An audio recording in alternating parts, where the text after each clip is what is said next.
दोस्तों आज हम लोग डिस्कस करेंगे एक बहुत ही major novelist, editor, poet, journalist, illustrator और सोशल कमेंटेटर की। हम बात कर रहे हैं चार्ल्स डिकेंस की। ओके, अर्थात चार्ल्स डिकेंस की बायोग्राफी को आज हम लोग डिस्कस करेंगे। और पीजीटी इंग्लिश में जितने भी हमारे एग्जाम पॉइंट्स यहाँ से पूछे जा सकते हैं हम उन सभी को डिस्कस करेंगे। अगर हम चार्ल्स डिकेंस की बात करते हैं तो इनका जन्म 1812 को हुआ था और इनकी मृत्यु 1870 में हो गई थी दोस्तों। तो चलो आज की वीडियो हम लोग शुरू कर लेते हैं। और अगर यहाँ पर हम इनके बर्थ की बात करते हैं, लेकिन बर्थ की बात करने से पहले हम इनका पूरा नाम बता देते हैं आपको कि चार्ल्स डिकेंस का पूरा नाम था Charles John Huffam Dickens. Charles John Huffam Dickens इनका पूरा नाम था दोस्तों। इसके बाद इनका जन्म जो है वो शुक्रवार को 7 फरवरी 1812 को हुआ था। कहाँ हुआ था? At Landport, a suburb of Portsmouth में। कहाँ हुआ था? Landport, a suburb of Portsmouth, Hampshire में इनका जन्म हुआ दोस्तों। हैम्पशायर कहाँ है? इंग्लैंड, और इंग्लैंड यूनाइटेड किंगडम में। अर्थात एक चीज़ और मैं बता दूं कि कभी कभी पूछा जा सकता है कि चार्ल्स डिकेंस का जन्म जो 7 फरवरी 1812 को हुआ था, तो ये नाम ना दे करके एक नाम दिया होता है पोर्टसी। पोर्टसी, तो भी आपको यही ऑप्शन टिक करना है, पोर्टसी वाले को। ओके, पोर्टसी में हुआ था। जरा मैं डिस्कस कर देता हूँ। देखो, जिसको हमने लैंडफोर्ड की जिक्र किया इसमें, तो जरा एक पिक्चर में देखिएगा, एक कॉमर्शियल रोड लैंडफोर्ड का दिख रहा होगा आपको। कॉमर्शियल रोड है ये वाला। ओके, लैंडफोर्ड का कितना प्यारा सुंदर दिख रहा है। इसके बाद में अगर हम ये नॉर्थ ईस्ट इसका डायरेक्शन रहेगा। और फिर मैं अगर डिस्कस करूँ आपसे कि इसकी यूनिटरी अथॉरिटी पोर्ट्समाउथ है, और शायर काउंटी इसका हैम्पशायर होगा, कंट्री इसका इंग्लैंड होगा, सॉवरेन स्टेट इसका यूनाइटेड किंगडम होगा, और पोस्ट टाउन की बात करें तो ये पोर्ट्समाउथ होगा। हम थोड़ा सा यहाँ पर डायग्राम में भी देखो, ये रेड रेड आपको दिख रहा होगा ये। और यहाँ पर हम इनका मकान दिखाते हैं चार्ल्स डिकेंस का।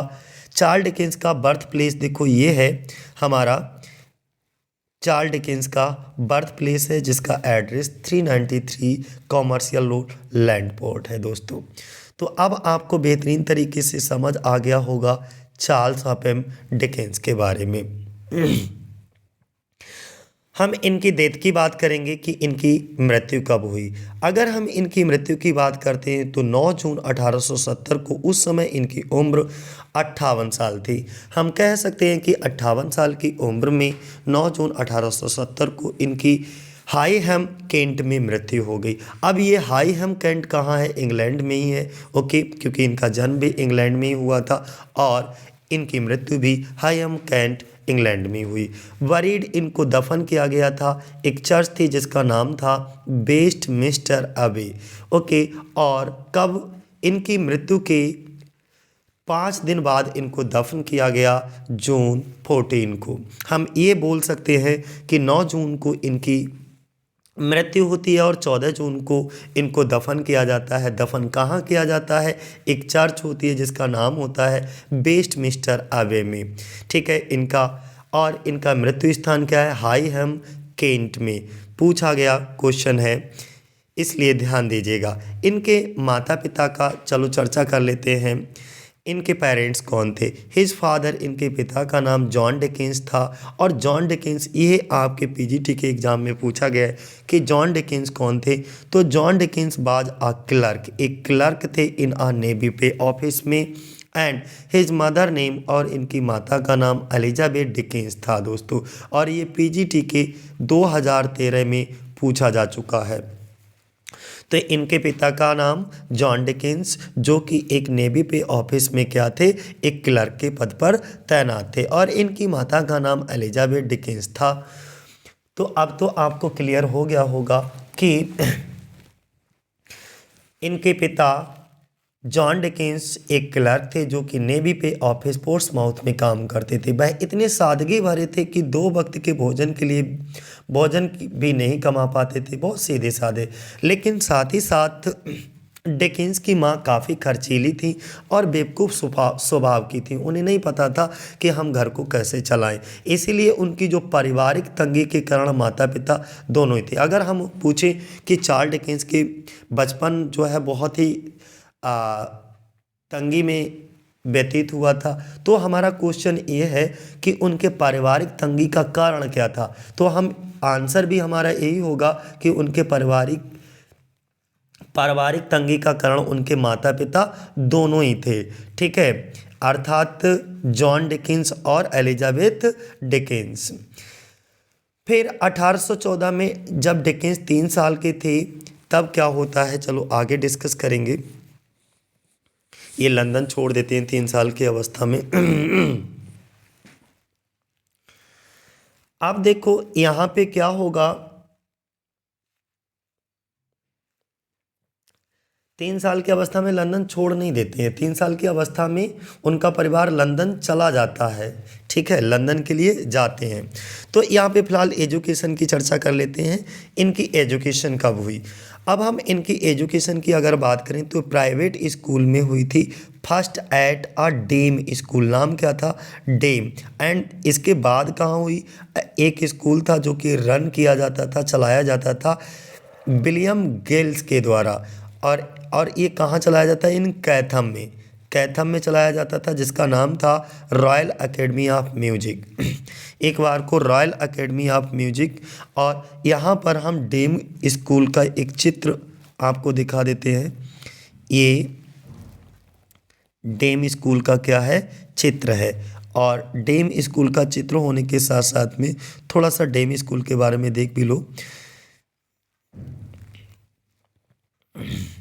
Dam school were a small privately run schools for young children, जो कि प्राइवेटली रूप से चलाया जाता था। एक स्कूल था, प्राइवेट स्कूल था, और इसमें छोटे छोटे बच्चों को पढ़ाया जाता था।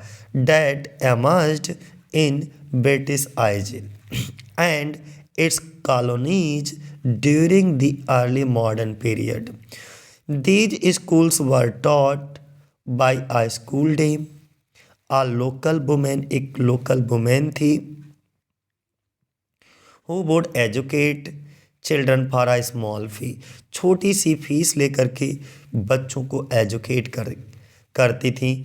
ये था हमारा डेम स्कूल। डेम स्कूल के बाद इनकी शिक्षा दीक्षा कहाँ हुई, एक विलियम गेल्स के द्वारा चलाया जाता था कैथम में रॉयल एकेडमी म्यूजिक। ये दो चीज़ें ध्यान रखना, दोनों चीज़ें ध्यान रहेंगी, डेम स्कूल याद रखना और royal academy of music. Occupation की बात करते हैं, मोस्ट इम्पॉर्टेंट है, इसको कहीं नोट डाउन कर लीजिएगा। ये जो है 19th सेंचुरी के रिप्रेजेंटेटिव विक्टोरियन नॉवलिस्ट होते हैं और जर्नलिस्ट होते हैं।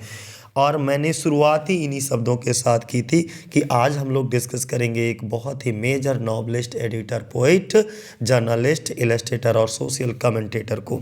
तो हम शुरुआत ही यहीं से करते हैं इनका जो, और यहाँ से क्वेश्चन पीजीटी 2013 में पूछा गया कि ये कौन सी एज के पोइट है, तो विक्टोरियन एज के हैं, क्या हैं, नॉवलिस्ट, जर्नलिस्ट हैं। ठीक है, 19th सेंचुरी के हैं दोस्तों। इनकी स्पाउस का मतलब होता है दोस्तों पत्नी, यानी कि इनकी पत्नी कौन थी। तो इनकी जो शादी हुई थी चार्ल्स डिकेंस की 1836 में हुई थी, और ये शादी सितंबर 1858 तक चली थी। और ये हुई किससे थी शादी, कैथरीन थॉमसन होगार्ड से हुई थी 1836 में दोस्तों। 1836 में शादी और 1858 में तक चली थी ये। अब थोड़ा सा हम कैथरीन थॉमसन होगार्ड के बारे में बता देते हैं, ये कौन थी। अगर हम थॉमसन होगार्ड के बारे में बताते हैं तो देखिए दोस्तों, ये कैथरीन थॉमसन, ये जो थी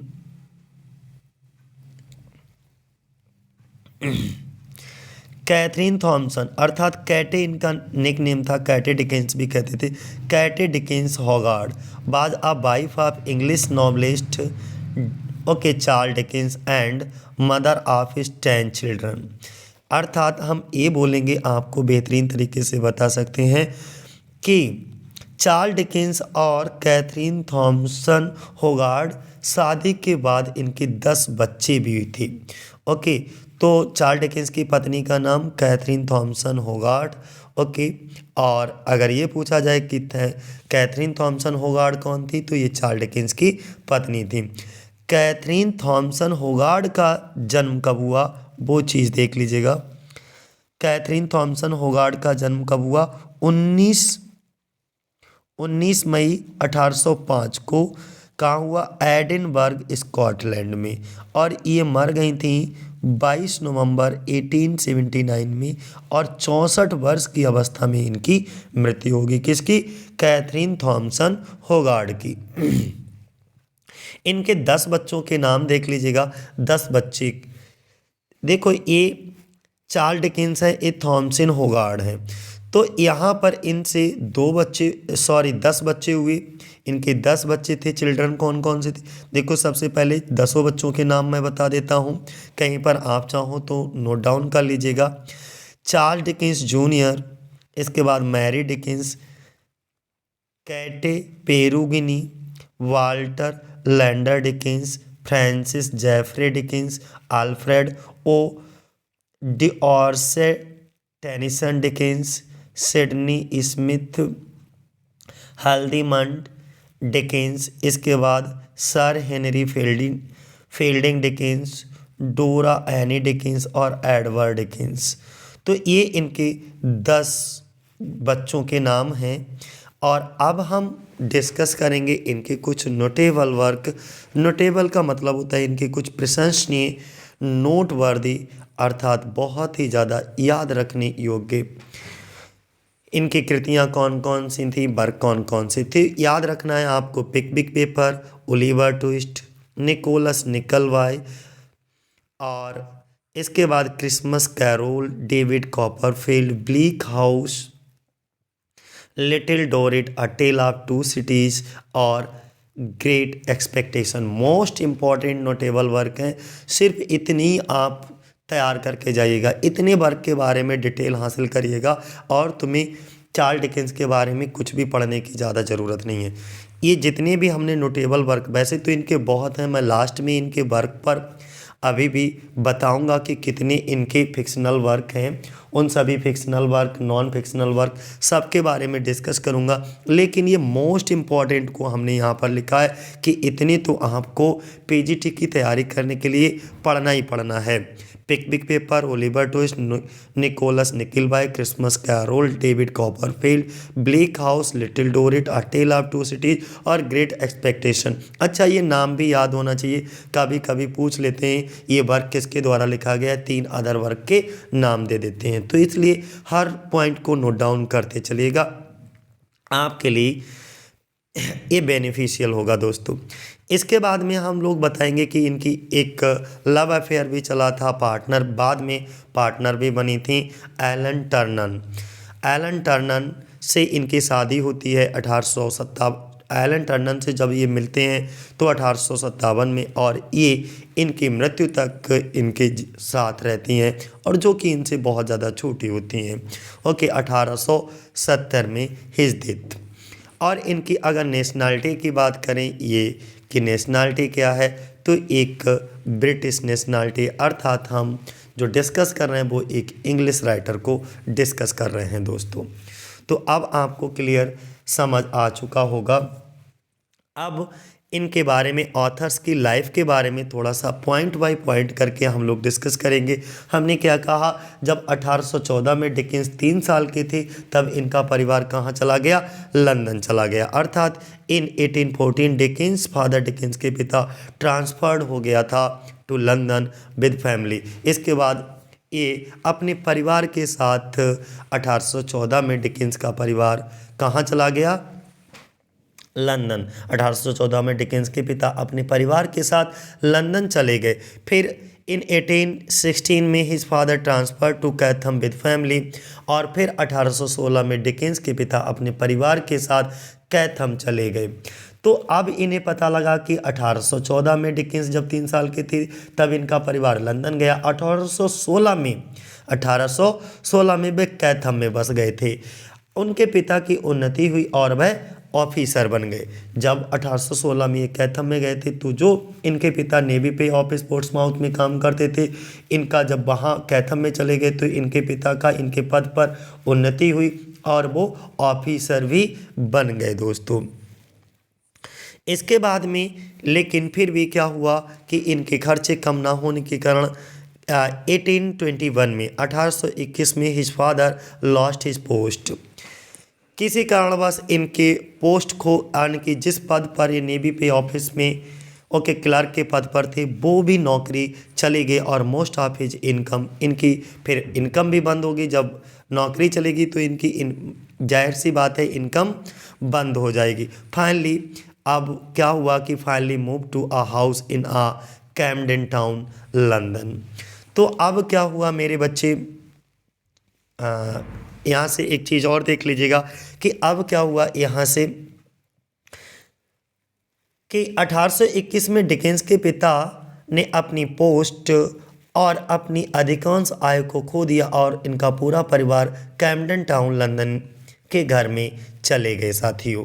अब नेक्स्ट अगर हम डिस्कस करेंगे तो फोर्थ पॉइंट देखो कितना है इंपॉर्टेंट है। फोर्थ पॉइंट जरा देखिएगा। ऑन 2 फरवरी 2 फरवरी 1824 को हिज फादर वाज अरेस्टेड। इनके पिता को गिरफ्तार कर लिया जाता है फॉर डेब्ट कर्ज के लिए एंड पुट रखा जाता है इन आ मार्शल सी प्रिजन। एक जेल का नाम है मार्शल सी प्रिजन।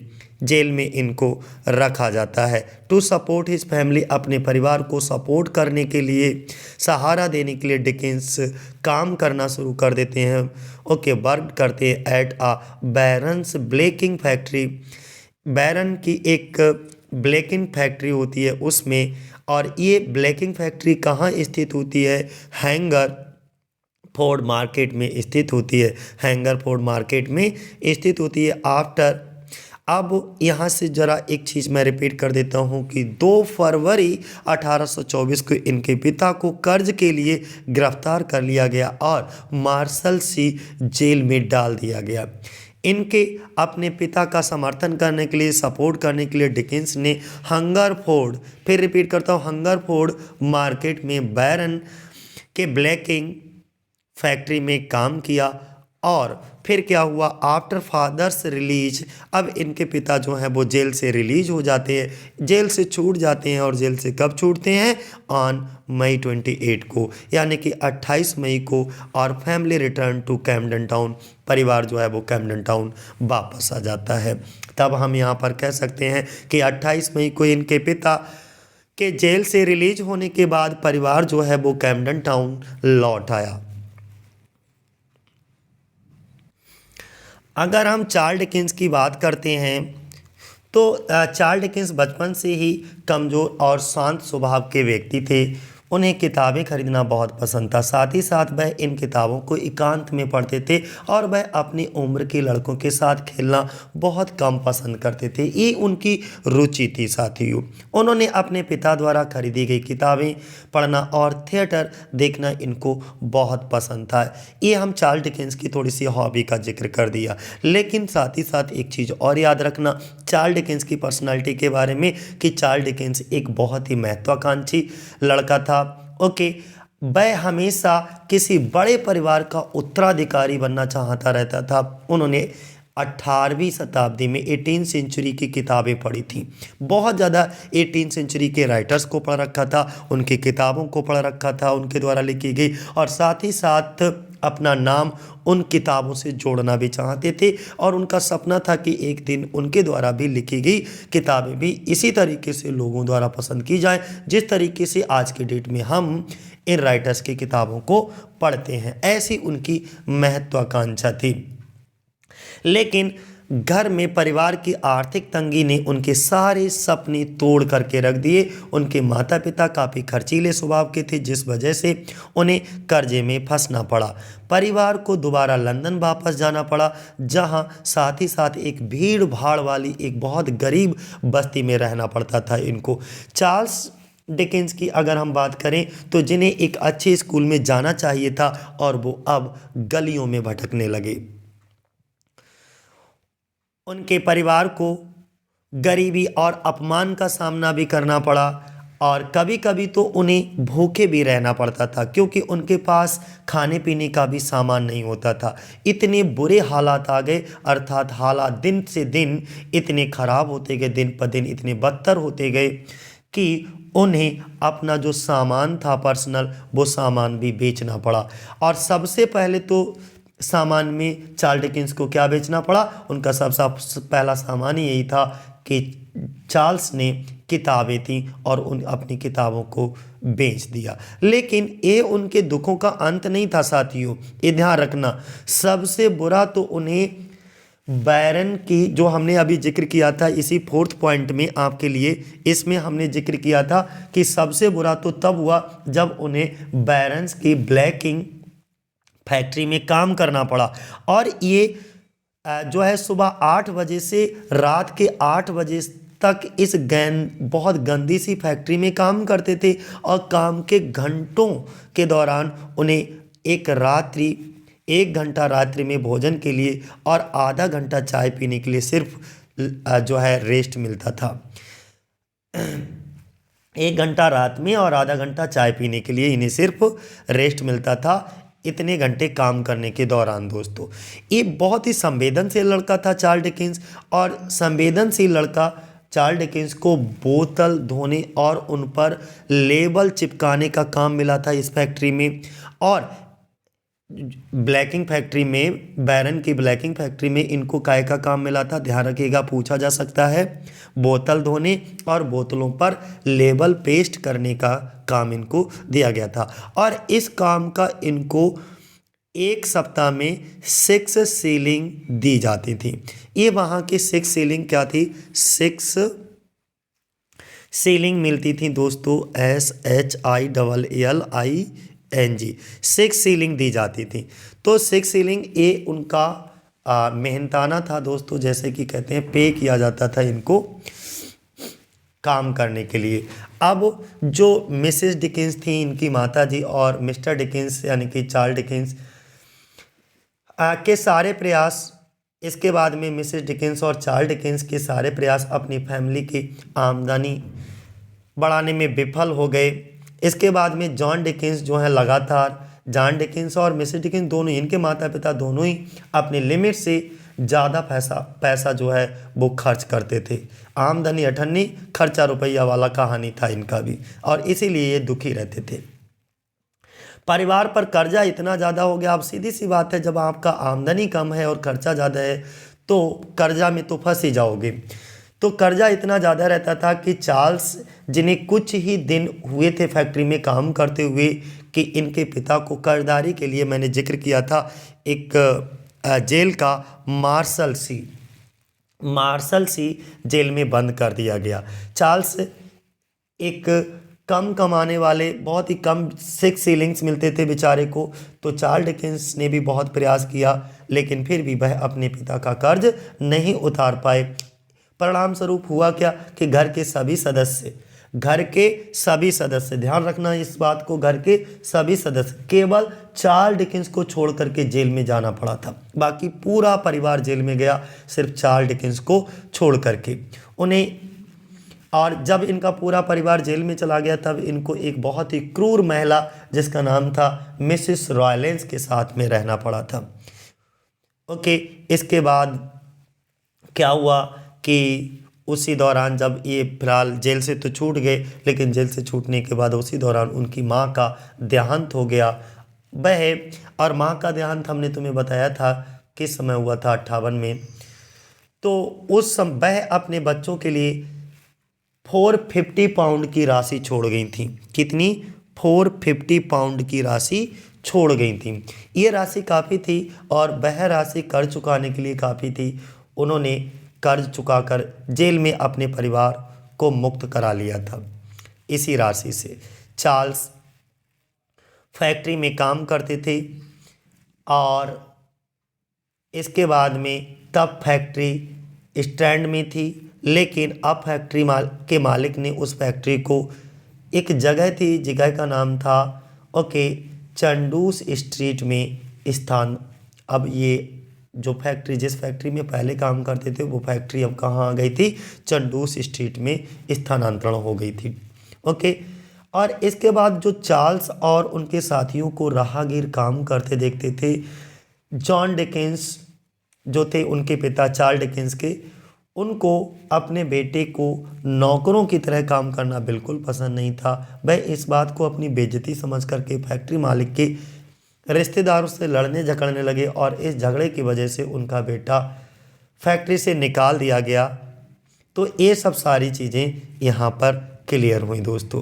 लेकिन उनके पिता ने उन्हें एक जगह थी बेलिंगटन हाउस अकेडमी में पढ़ने के लिए भेजा, ना कि फैक्ट्री में अब काम करने के लिए। तो ये भी जगह जब इनको इस फैक्ट्री से, ब्लैकिंग फैक्ट्री से निकाला गया, तो इनको कहाँ भेजा गया था, बेलिंगटन हाउस एकेडमी में पढ़ने के लिए भेज दिया गया दोस्तों। अब फिफ्थ पॉइंट देखो, तो ये तो था थोड़ा सा हमने इनके बारे में, इनके हॉबीज, किस तरीके से क्या हुआ, ये सब चीज़ें डिस्कस कर ली। अब फिफ्थ पॉइंट इनकी बायोग्राफी के बारे में क्या कहता है। एक एक चीज़ बेहतरीन तरीके से समझते रहिएगा, वीडियो को एक दो बार देखिए, समझ आने लगेगी। एक दो बार में हमने कहा नहीं, अगर एक दो बार में चीज़ों को सीखना चाहते हो तो आप भूल जाइएगा। कम से कम कई बार तुम्हें मेहनत करना होगा, कई बार चीज़ों को देखना होगा और कई जगह से चीज़ों को पढ़ना होगा। इन 1824 में 1824 में ही was enrolled a Wellington House Academy. यही बात तो मैं बता रहा था कि 1824 में, सन याद रखना कि बेलिंगटन हाउस एकेडमी में ये कब गए, जब ये फैक्ट्री से निकल आए, और तभी 1824 में इन्होंने जो है बेलिंगटन हाउस एकेडमी में पढ़ने के लिए भेज दिया गया। तब ये फैक्ट्री से अब काम करने नहीं जाते थे। 6 नंबर पॉइंट हमारा कहता है कि 1827 में ही was taken from school and he became a office boy and attorney. Finally he decided to became a journalist.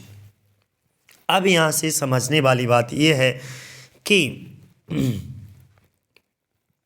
1824 में डिकेंस ने अपने आप को बेलिंगटन हाउस में एनरोल यानी कि नामांकित किया था, और 1827 में इन्होंने स्कूल छोड़ दिया और वह एक वकील के यहाँ एक ऑफिस बॉय बन गए। वकील के यहाँ, अटॉर्नी के यहाँ क्या लिखा है, एन अटॉर्नी के यहाँ क्या बन गए, एक ऑफिस बॉय बन गए। और 1827 में इन्होंने स्कूल भी छोड़ दिया था, और अंत में उन्होंने क्या डिसाइड किया, he decided to became a journalist, एक पत्रकार बनने का फैसला कर लिया अंत में इन्होंने। यानी कि चार्ल्स ने 15 साल की उम्र में स्कूल छोड़ा था। चार्ल्स ने 15 साल की उम्र में क्या कर दिया, अपना स्कूल छोड़ दिया। उन्होंने सॉलिसिटर्स की फर्म में एक ऑफिस बॉय की नौकरी मिल गई थी, तो वो नौकरी कर ली। उन्होंने अपने को साबित करके दिखाया, क्योंकि वह एक महत्वाकांक्षी व्यक्ति थे। उन्हें लगा कि यह काम उनके जैसे आदमियों के लिए नहीं बना है, और वह अपने पिता से प्रेरित होकर दिन में काम के बाद शाम को टाइपिंग के लिए जाने लगी। अब टाइपिंग सीखने लगे, और टाइपिंग सीखने के बाद यानी कि काम सीखने के बाद उन्होंने जॉब छोड़ करके एक ब्रिटिश प्रेस थी, और ब्रिटिश प्रेस के पार्लियामेंट्री रिपोर्टर बन गए। British finally became a journalist, यानी कि ब्रिटिश प्रेस में, दी ब्रिटिश प्रेस, किस में, दी BRITISH ब्रिटिश प्रेस में ये पार्लियामेंट्री रिपोर्टर बन गए दोस्तों। यानी कि जब ये पार्लियामेंट्री रिपोर्टर बन गए, अब ये लगभग 15 गिनीज एक सप्ताह में कमाने लगे। यानी कि अब 6 सीलिंग से इनकी आमदनी भी ज़्यादा हो गई। अब ये 50 गिनीज कमाने लगे दोस्तों। ये यहाँ की रुपए की यूनिट होती, जैसे अपने यहाँ रुपए चलता है, कहीं डॉलर, कहीं जो है यूरे, तो इस तरीके से वहाँ पर भी इसी तरीके की यूनिट है। अगला हम लोग डिस्कस करेंगे 7th पॉइंट को, यानी कि इन 1829 में 1829 में he worked as a freelance reporter at doctors commons court में। इसके बाद 1829 में उन्होंने डॉक्टर्स कॉमन्स कोर्ट में एक फ्री लॉन्स रिपोर्टर्स के रूप में काम किया। किसने, चार्ल्स डिकेंस ने। और इन 1830 में ही मेट, वो 1830 में ये मिले और फेल इन लव, प्यार करने लगे विद मारिया बीडनेल से। इसके बाद 1830 में चार्ल्स डिकेंस मारिया बीडनेल से मिले और उनसे प्यार करने लगे।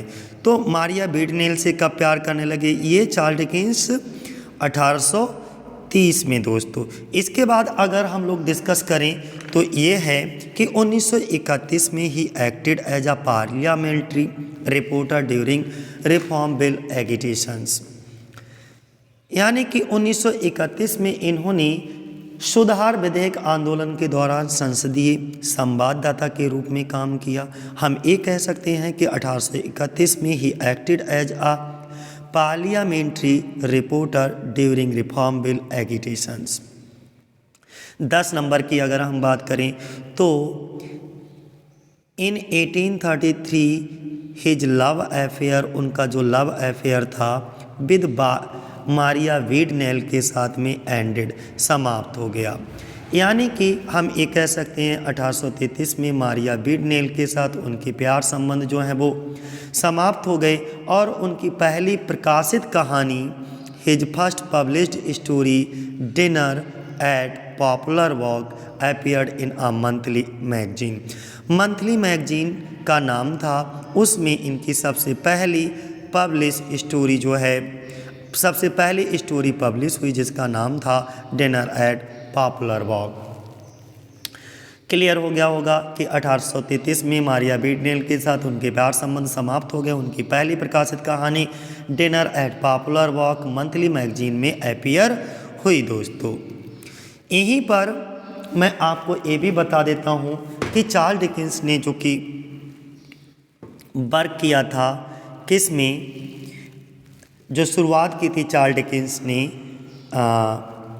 किस में, एक ब्रिटिश प्रेस था पार्लियामेंट्री रिपोर्टर करके, जो कि मैंने पीछे बताया था, वहाँ पर तो इन्हें एक हफ्ते में 50 गिनीज भी मिलते थे। लेकिन क्या बताएं कि अभी भी वह अपने काम से संतुष्ट नहीं थे। अपनी इच्छाओं को पूरा करने के लिए वह स्टेज की तरफ भी मुड़े थे इसी बीच में, और अपने खाली हाथ में, यानी कि खाली साथ में थिएटर जाने लगे और खाली जो भी इनका खाली समय हुआ करता था उस खाली समय में ही ये थिएटर में जाने लगे। वह एक महान अभिनेता भी थे कई सारे, साथ ही साथ इन्होंने एक्टिंग को भी अपना प्रोफेशन बनाया, अभिनय को भी अपना पेशा बनाना चाहते थे। तभी डिकेंस ने अपने लेखन की शुरुआत 1833 में कर दी। यहीं से तो की थी, लेखन की शुरुआत कहाँ से कर दी? 1833 से। अब इस पॉइंट को ज़रा ध्यान से समझ लीजिएगा कि चार्ल्स डिकेंस ने अपने लेखन की शुरुआत 1833 में की थी, देयर इज़ नो डाउट। उन्होंने शुरुआत में कुछ तुच्छ रूपांतरण चरित्र का चित्रण किया, ओके, जिन्हें वह लंदन की गलियों में घूमते हुए मिलता था। उन्होंने एकदम रियलिटी को डिपिक्ट किया अपने वर्क्स में, और वह समाचार पत्र के लिए भी काम करते थे जिसमें वह संसद की खबरों को रिपोर्ट किया करते थे। संसद की खबरों को क्या करते थे? रिपोर्ट किया करते थे। इसके बाद next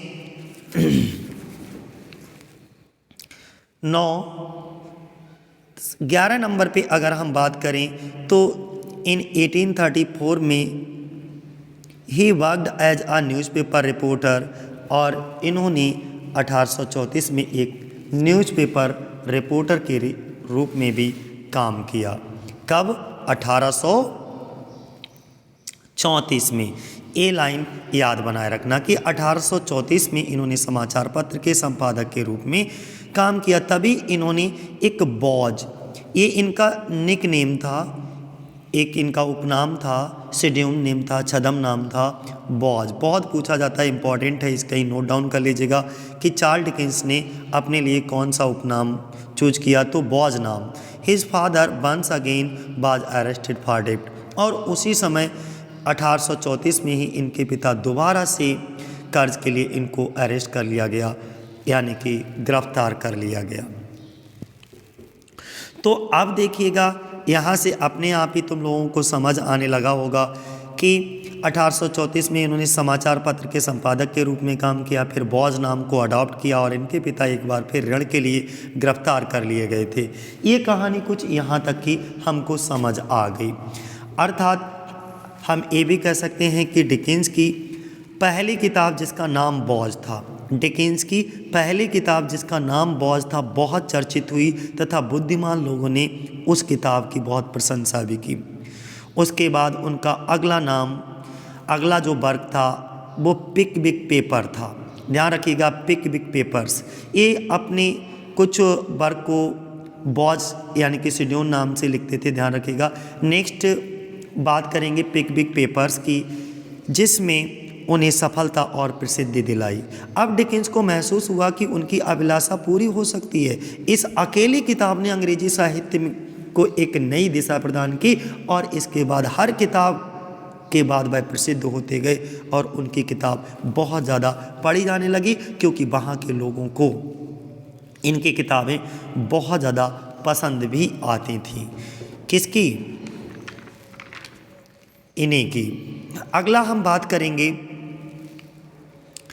next 12 number point. Okay, in 1835 में he became engaged to Catherine Hogarth. इसके बाद ये पॉइंट भी इम्पॉर्टेंट है कि 1835 में ये कैथरीन होगार्थ के साथ एंगेज हो गए, जो कि उनके दोस्त जॉर्ज होगार्थ की बेटी थी, जो कि उनके दोस्त ऑफिस फ्रेंड जॉर्ज होगार्थ की क्या थी? ये बेटी थी। और ये जॉर्ज होगार्थ कौन थे? एक एडिटर थे, एक संपादक थे। यानी कि 1835 में, लाइन याद रखना, डेट याद ये सन याद रखना कि 1835 में ये कैथरीन होगार्थ के साथ एंगेज हो गए थे, जो कि उनके दोस्त जॉर्ज होगार्थ की बेटी थी। और जॉर्ज होगार्थ भी एक संपादक, एक एडिटर थे। नेक्स्ट 1936 में उनकी पहली सीरीज आई थी।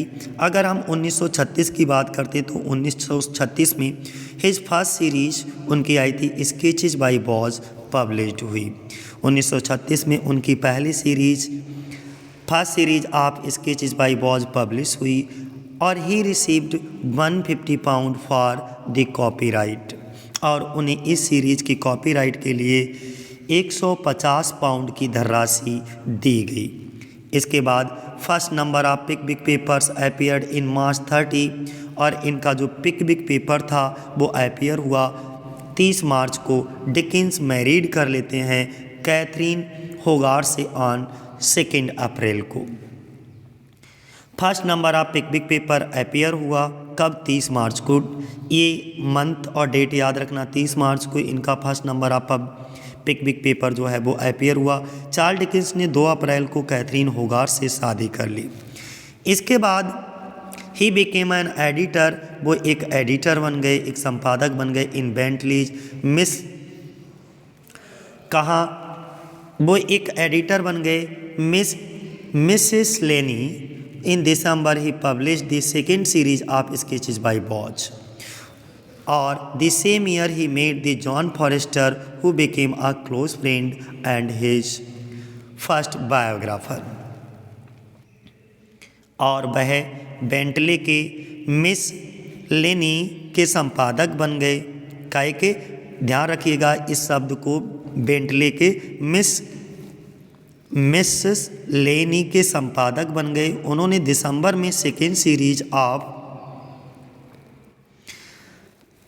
स्केचेस बाय बॉज को पब्लिश करवाया। उसी वर्ष उनकी मुलाकात जॉन फॉरेस्टर से हुई, जो उनके करीबी दोस्त और उनके पहले जीवनी लेखक थे। नेक्स्ट अगर हम बात करें, इन 1837 में डिकेंस बिकेन ओलिवर ट्विस्ट। 1837 में चार्ल्स डिकेंस ने ओलिवर ट्विस्ट को कंटिन्यू किया in monthly parts of Bentley's miscellany. अर्थात 1837 में डिकेंस ने ओलिवर ट्विस्ट को शुरू किया, जो बेंटले के मिस सेलेनी के मासिक भागों में जारी रहा। कैथरीन की छोटी बहन Mary, Catherine's younger sister Mary, whom he idolized died, जिसे उसने मूर्त आइडोलाइज्ड बना दिया, की मृत्यु हो गई। और Catherine bore a son Charles the first of 7 sons and 3 daughters. अर्थात हम यहाँ पर ये भी कह सकते हैं कि कैथरीन ने 7 बेटों और 3 बेटियों में से एक बेटे चार्ल्स को बोर किया और उसी वर्ष पिकविक पेपर जो है इनका सेम ईयर दी पिकविक पेपर फिनिश्ड। यानी कि पिकविक पेपर की शुरुआत कब से हुई और ये शुरू कब, पिकविक पेपर की शुरुआत 36 में हुई थी और ये कब फिनिश हो गया, क्योंकि ये सीरियल से पब्लिश होते थे तो 36 में इसका छपना शुरू हुआ और 37 में ये क्या हो गए, फिनिश हो गया इनका। बहुत ही इंपॉर्टेंट वर्क है पिकविक पेपर्स। फिर हम बात करते हैं 15 पॉइंट की। इन 1838 में ही बिगेन निकोलस निकलबाई। 1838 में इन्होंने निकोलस निकलबाई को शुरू किया और इन 1839 में he resigned himself as an editor of Bentley's Miscellany. Okay, 1839 में इन्होंने खुद ही बेंटले के मिस सेलनी से संपादक के पद से इस्तीफा दे दिया और ओलिवर ट्विस्ट का आखिरी भाग अप्रैल में, जो कि ओलिवर ट्विस्ट ये लिख रहे थे, ओके, उसका लास्ट पार्ट ओलिवर ट्विस्ट का अपीयर हुआ कहाँ, अप्रैल में। और जो निकोलस निकलबाई इन्होंने लिखना शुरू करा वो भी अब 38 में लिखना शुरू करा था, सीरियल से इसको पब्लिश कराना शुरू करा था और ये अक्टूबर में क्या हो गया, फिनिश हो गया दोस्तों।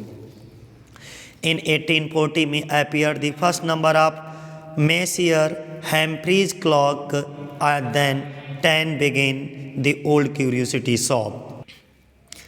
1840 में the first number of Master Humphrey's Clock appear हुआ और तब इन्होंने दी ओल्ड क्यूरियोसिटी शॉप को शुरू किया था दोस्तों। किसको, दी ओल्ड क्यूरियोसिटी शॉप को। अगर हम 18 नंबर की बात करें तो ये इन 1841 में he finish the old curiosity shop in February and begin, और इन्होंने शुरू किया किसको, दी बर्नवी रूज को। किसको, बर्नवी रूज या बर्नाबाई रूज, विच कंटिन्यूज थ्रू नवंबर। हम ये कह सकते हैं फरवरी 1841 में इन्होंने दी ओल्ड क्यूरियोसिटी शॉप को समाप्त किया। तो शुरू कब किया था, 40 में, और ये समाप्त ओल्ड क्यूरियोसिटी शॉप इनका फिक्शनल वर्क है, ये समाप्त कब हो गया, 1841 में।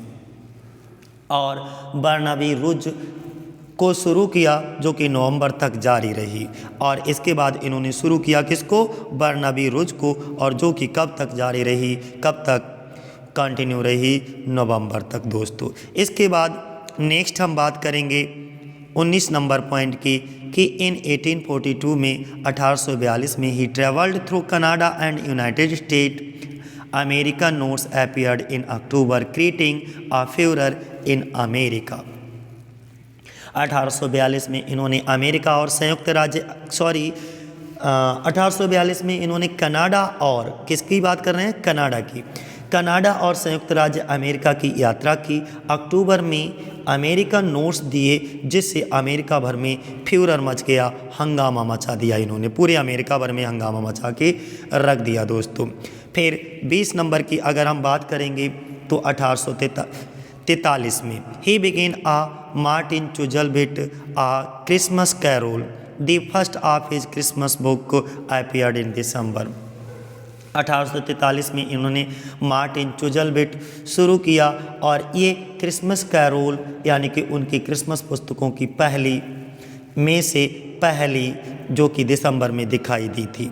फिर रिपीट कर देता हूँ, 1843 में इन्होंने मार्टिन चुजलबिट शुरू किया एक क्रिसमस कैरोल, उनकी क्रिसमस पुस्तकों में से पहली जो कि दिसंबर में दिखाई दी दोस्तों, अपीयर हुई। और फिर 1844 में he made a tour to Italy with family. 1844 में इन्होंने परिवार के साथ इटली की यात्रा की और वह ही return to London in December, और वह दिसंबर में लंदन लौट आए। उसी समय दी चाइम प्रकाशित हुआ यानी कि when the chyme was published, और उसी समय दी चाइम्स को प्रकाशित कराया गया। The same year he left London for जनवा, और उसी साल ये लंदन छोड़ करके जो है जनवा चले गए।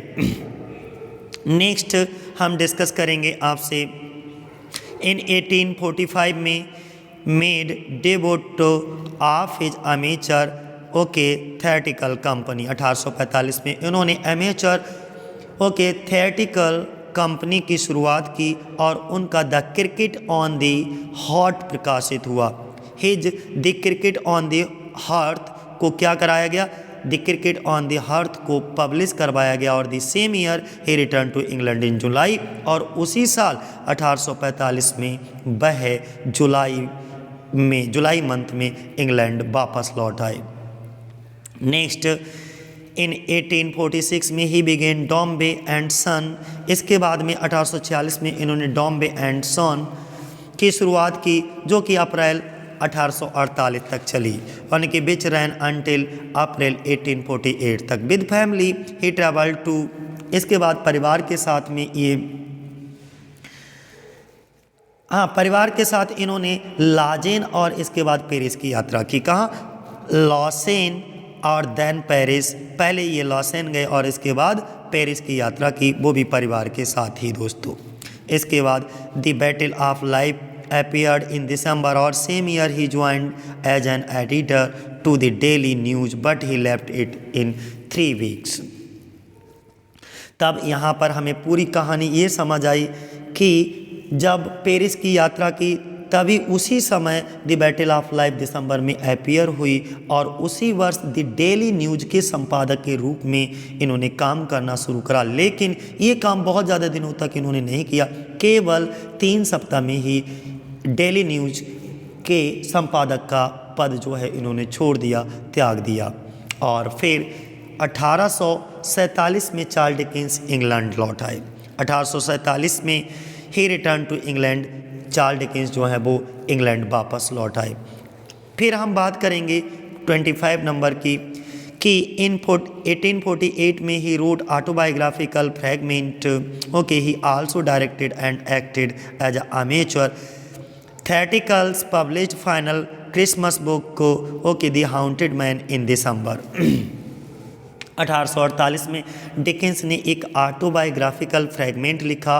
उन्होंने अमेचर थिएट्रिकल्स में भी निर्देशित और अभिनय किया था। दिसंबर में फाइनम क्रिसमस दिसंबर में ये क्या हुआ, फाइनली जो है वो Christmas book the haunted man. इसका मतलब ये हुआ कि दिसंबर में फाइनली क्रिसमस जो है द हाउंटेड मैन इन्होंने क्या की, प्रकाशित की। अगला हम बात करेंगे तो यहाँ पर अगर तुमसे पूछा जाए द हाउंटेड मैन कब आई तो दिसंबर में आई। ये क्या थी, ये क्रिसमस बुक थी और ये फाइनली क्रिसमस बुक जो है वो पब्लिश हुई थी कब, 1848 में। फिर अगला बात करेंगे 26 नंबर पॉइंट की कि इन 1849 में डेविड कॉपरफील्ड बिगिन रनिंग। 1849 में इन्होंने डेविड कॉपरफील्ड को लिखना शुरू करा और 1850 में इन्होंने फिनिश कर दिया डेविड कॉपरफील्ड को। And founded the edited the weekly house hold words. ये एक पत्रिका का नाम है हाउस होल्ड वर्ड्स। इन्होंने 2 पत्रिकाओं का जो है संपादन किया था चार्ल्स डिकेंस ने। वो 2 पत्रिका थी, एक हाउस होल्ड वर्ड थी और दूसरी थी जिसका नाम था ऑल द ईयर राउंड। दोस्तों हम उनका जिक्र करेंगे, ध्यान रखना, हाउस होल्ड वर्ड्स और ऑल द ईयर राउंड्स। और इनका चार्ल्स डिकेंस का पहला नॉवेल जो था वो पिकविक पेपर था। तो जो 27 नंबर हमारा कहता है कि 1850 में इन्होंने डेविड कॉपरफील्ड समाप्त किया और the weekly house hold word में इसको संपादित किया। दोस्तों ये भी एक क्रॉनिकली ही जो है सीरियल से पब्लिश हुआ था। फिर अगर हम बात करें इन 1851 में he begin working on Bleak House और 1851 में इन्होंने ब्लीक हाउस पर काम करना शुरू कर दिया। इसके बाद 1852 में Bleak House begin to appear monthly. 1852 में ब्लीक हाउस मंथली जो है वो अपीयर होने लगी, पब्लिश होने लगी। मैंने क्या बताया, सबसे बड़ा काम इनके वर्क में यही था कि ये अपने वर्क को सीरियल से पब्लिश करवाते थे। 1853 में अब 1853 में इनका जो ब्लीक हाउस वर्क था बहुत ही इंपॉर्टेंट है, ब्लीक हाउस ध्यान रखना, एंडेड हो गया सितंबर में। यानी कि 1853 में उनका जो ब्लीक हाउस था वो सितंबर में समाप्त हो गया। और फिर क्या हुआ, he made a tour to Italy with Augustus Egg and Wilkie Collins. उन्होंने अगस्तस एग और बिल्की कॉलिंस के साथ इटली का दौरा किया और उसी वर्ष इंग्लैंड लौट आए और अपने कामों से कई सार्वजनिक रीडिंग दी। यानी कि the same year return to England and gave the first of many public readings from his own works, अपने स्वयं के कार्यों से। फिर इन 1854 1854 में his head time appeared, sorry not head time, hard time. Hard time क्या हुआ, ये भी इनका फिक्शनल वर्क है, weekly in house hold words. ये एक पत्रिका का नाम है हाउस होल्ड वर्ड्स। और कब तक, अगस्त तक। तब क्या हुआ कि 1854 में इनका नॉवेल था एक हार्ड टाइम। हार्ड टाइम पहली बार पब्लिश हुआ और यह नॉवेल इनका सीरियल से छपता था। यह नॉवेल 1 अप्रैल से लेकर के 12 अगस्त तक छपा था। और अब पहले ही बता चुके हैं हाउस होल्ड क्या है, एक पत्रिका का नाम है। ओके, लगभग ये हाउस होल्ड वर्क इनका 20 वीक्स तक छपा। ध्यान रखिएगा कितनी वीक्स तक, 20 वीक्स तक।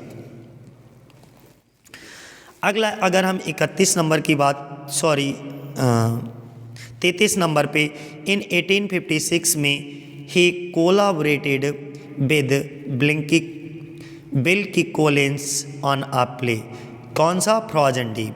The same year he purchase Gad's Hill, important है याद रखना, and state he had admired as a child.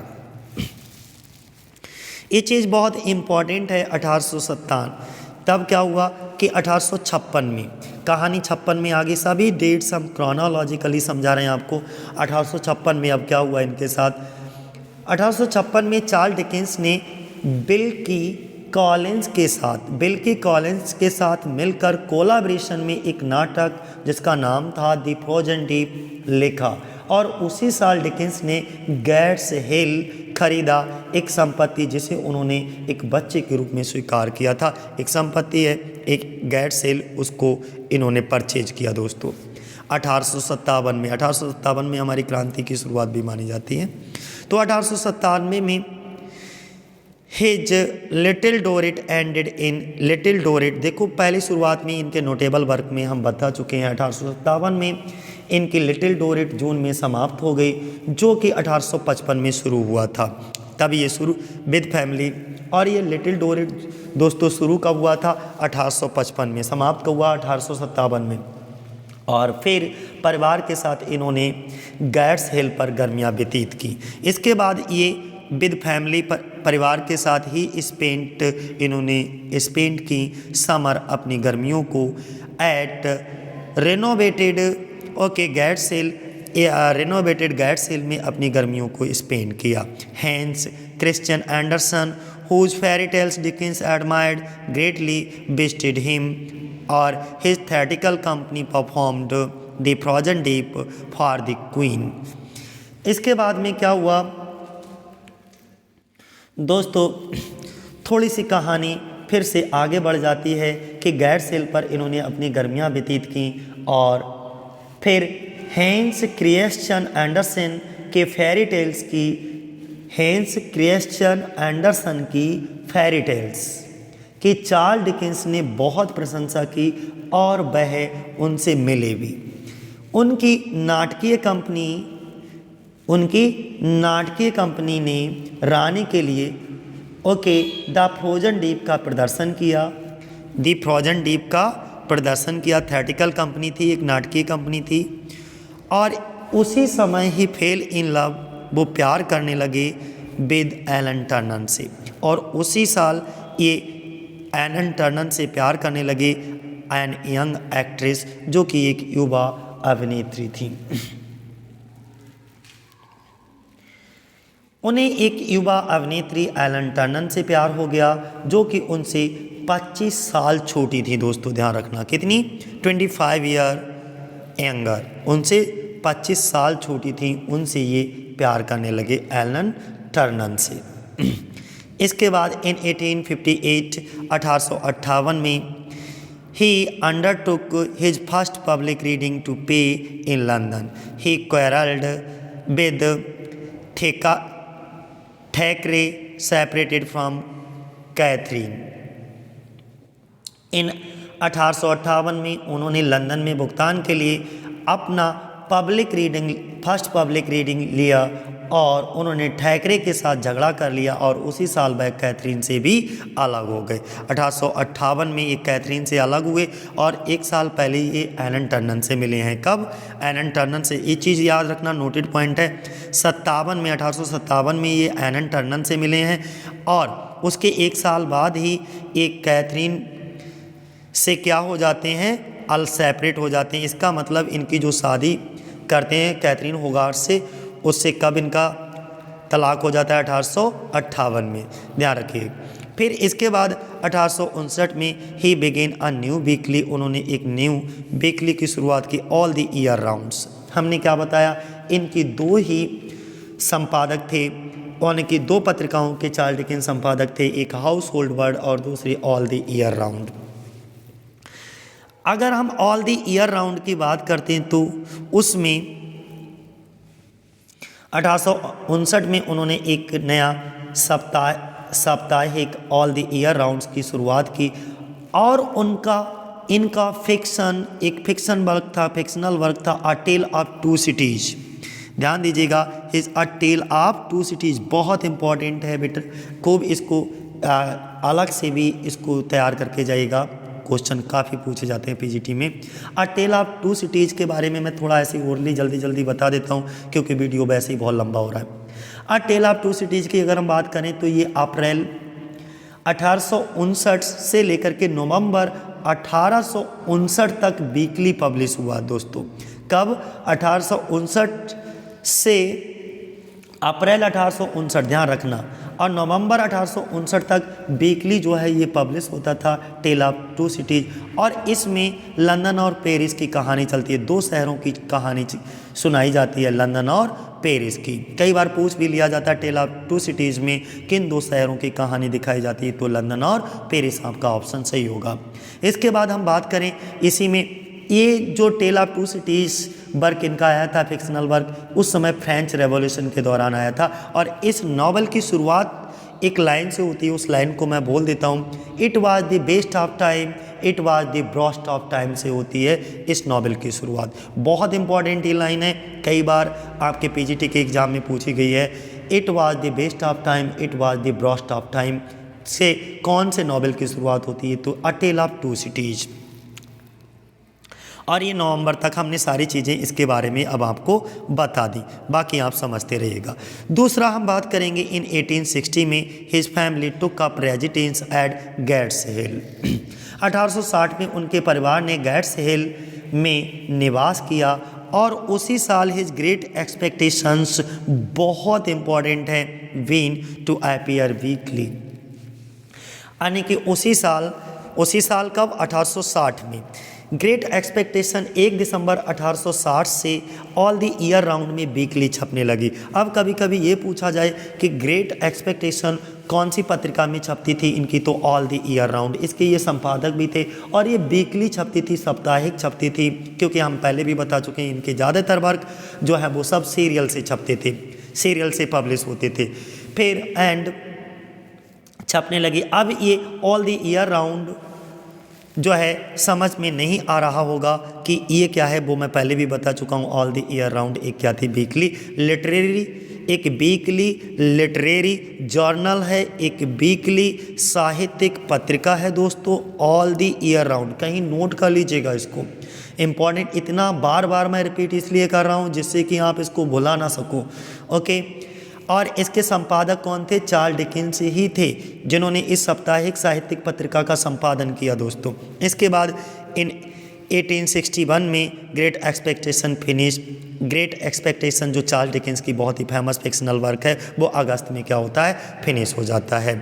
तब हम यहाँ पर ये कह सकते हैं कि ग्रेट एक्सपेक्टेशन 1 दिसंबर 1860 को सीरियल से छपनी शुरू हुई थी और अगस्त 1861 को, मंथ भी लिख लीजिएगा, अगस्त 1861 को ये फिनिश हो गई दोस्तों।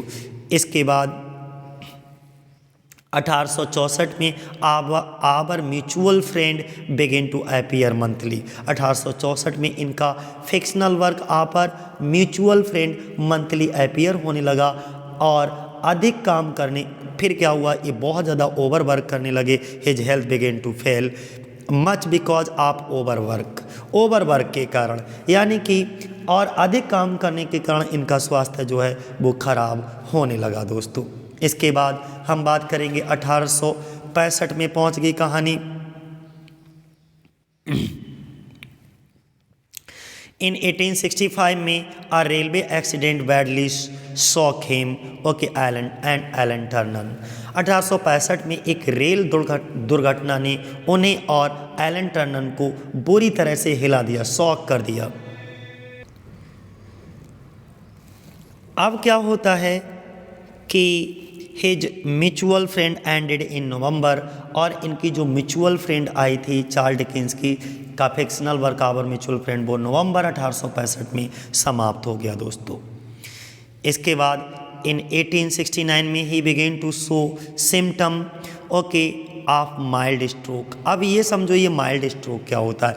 1869 में इनके अंदर स्ट्रोक, माइल्ड स्ट्रोक के हल्के फुल्के लक्षण दिखाई देने लगे। अब ये स्ट्रोक के लक्षण क्या होते हैं? एक्चुअली स्ट्रोक के लक्षण अचानक सामने आते हैं और स्ट्रोक में जो मस्तिष्क के किसी एक धमनी में अचानक से रक्त का थक्का फंस जाता है या कोई एक धमनी फट जाती है। इसके बेसिकली जो लक्षण होते हैं वो कुछ इस तरीके के होते हैं, जैसे शरीर के किसी एक तरफ कमजोरी आ जाना, शरीर का कोई एक हिस्सा अचानक शून्य हो जाना, जबान का लड़खड़ाना, मुंह का टेढ़ा होना, उल्टी सीधी बात करना या देखने में तकलीफ होना, चलने में संतुलन ना होना, बेहोश हो जाना, ये सब क्या होते हैं? माइल्ड स्ट्रोक के सिम्टम होते हैं दोस्तों।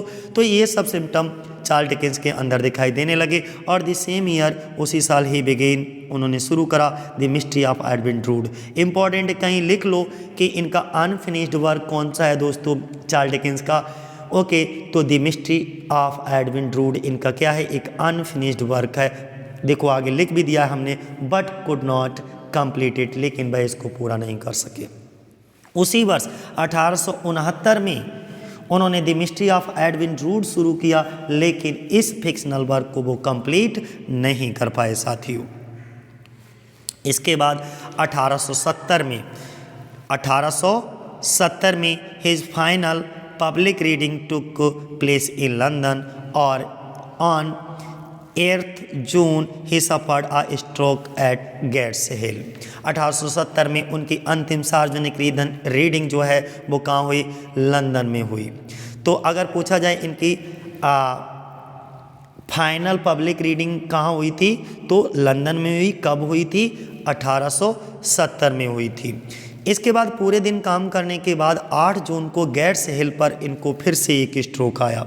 8 जून को ही suffered a stroke at Gad's Hill after a full day's work. पूरे दिन काम करने के बाद 8 जून को गेट्स हिल, जो कि इनका संपत्ति थी, जहां वो रहते थे, जहां पर इन्होंने गर्मियां व्यतीत की थी, हम पहले बता चुके हैं, पर इनको स्ट्रोक आया और 9 जून को क्या हो जाती है? ही डाइड ऑन जून 9, यानी कि 9 जून को इनकी मृत्यु हो गई। और मृत्यु के 5 दिन बाद ही वाज बरीड एट वेस्टमिंस्टर एबे।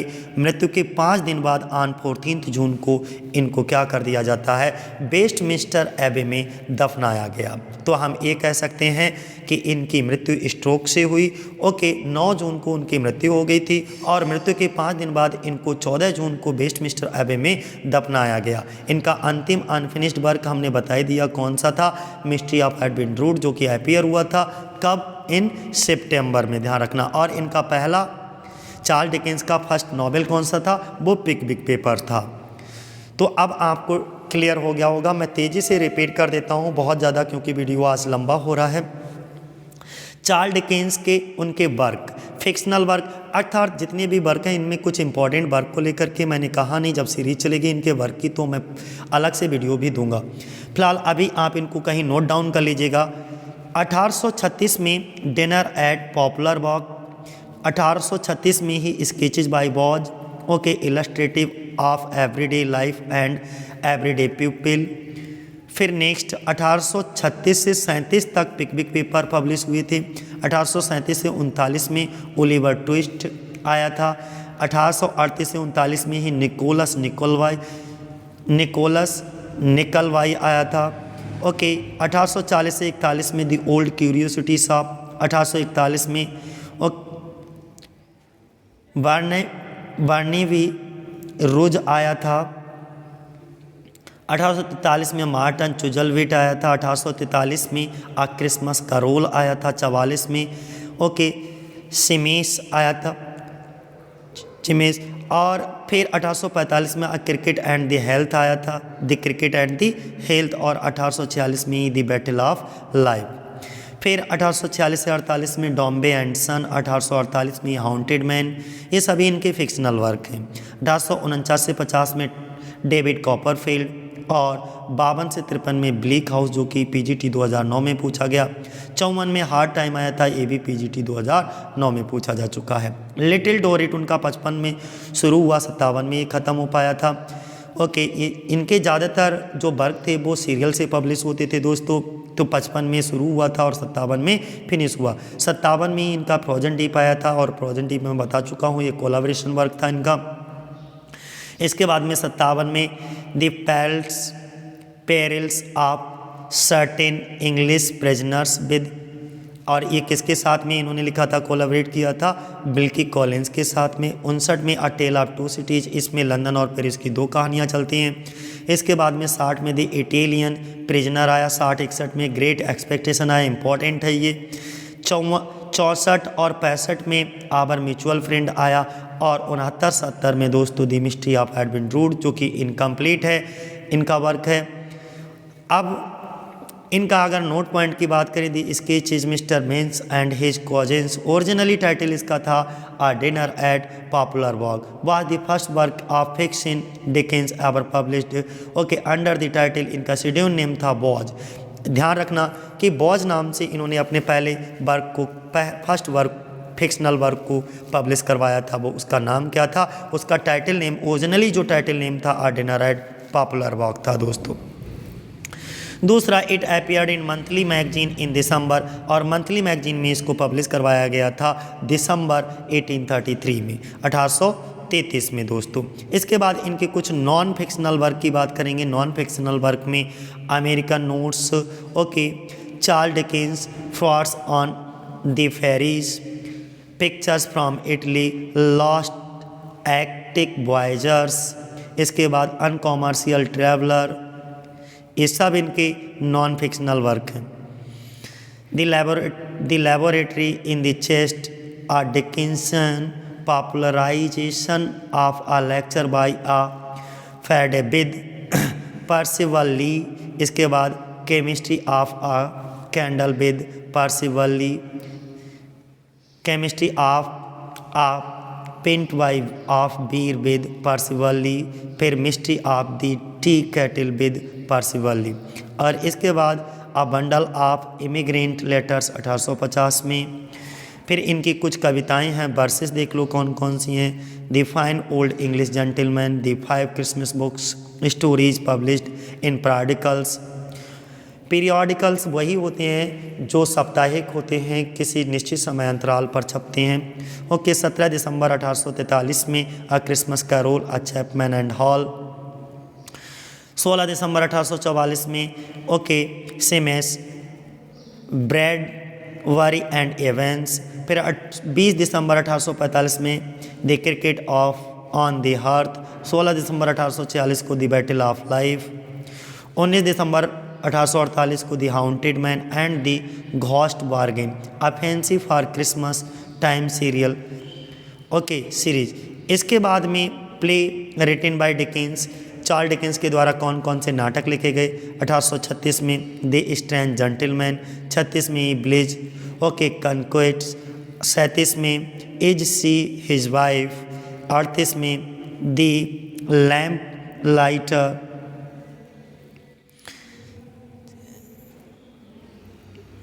51 में mister Nightingale diary in collaboration with किसके साथ में, पंच एडिटर मार्क लेमन के साथ में। 56 और 57 में फ्रोजन डीप, ये भी को रिटन विद ओके, हमने क्या बताया, इसके को रिटन कोलैबोरेशन में ये भी लिखी गई थी। ओके, बिल्की कॉलिंस के साथ में।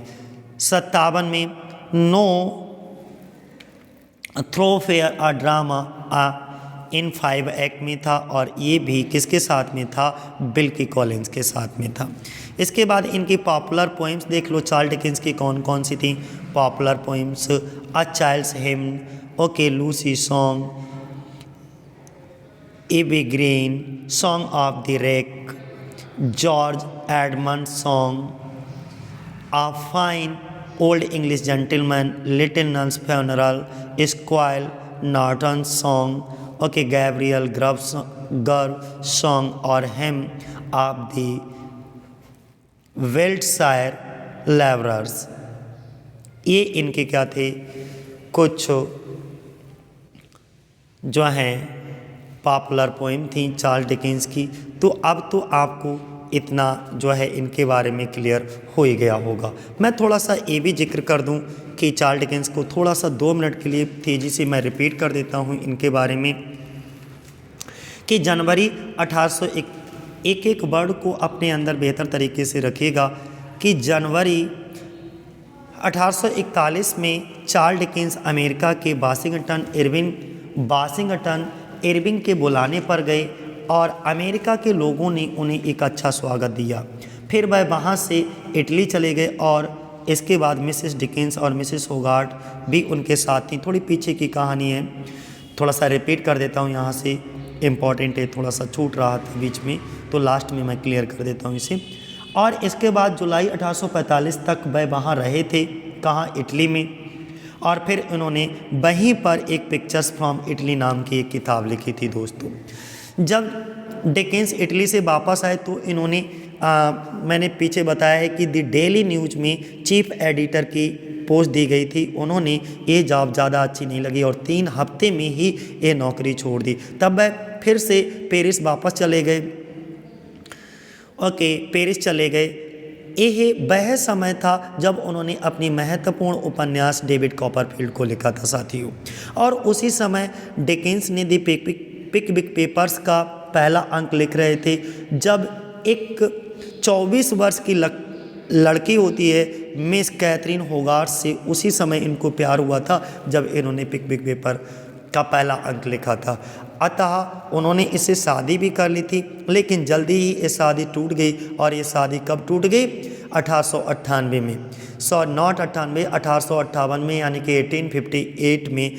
और उस समय जो कैथरीन होगार्ट थी वो एक 9 साल के बच्चे की माँ थी, उनसे अलग हो जाते हैं, सेपरेट हो जाते हैं। और साथ ही साथ उन्होंने एक खूबसूरत जवान अभिनेत्री होती हैं उसी समय, जिनका नाम होता है एलन टर्नर, से प्रेम हो गया था।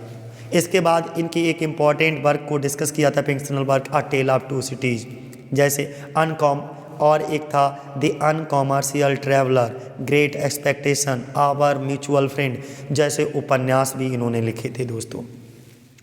डिकेंस का जीवन बड़ा रोमांचक, कठिनाई, सफलता से भरा हुआ था, देयर इज़ नो डाउट। ये तो आपने पूरा का पूरा, हमने जब शुरुआत से लेकर अंत तक इनकी बायोग्राफी बताई तो देखा होगा।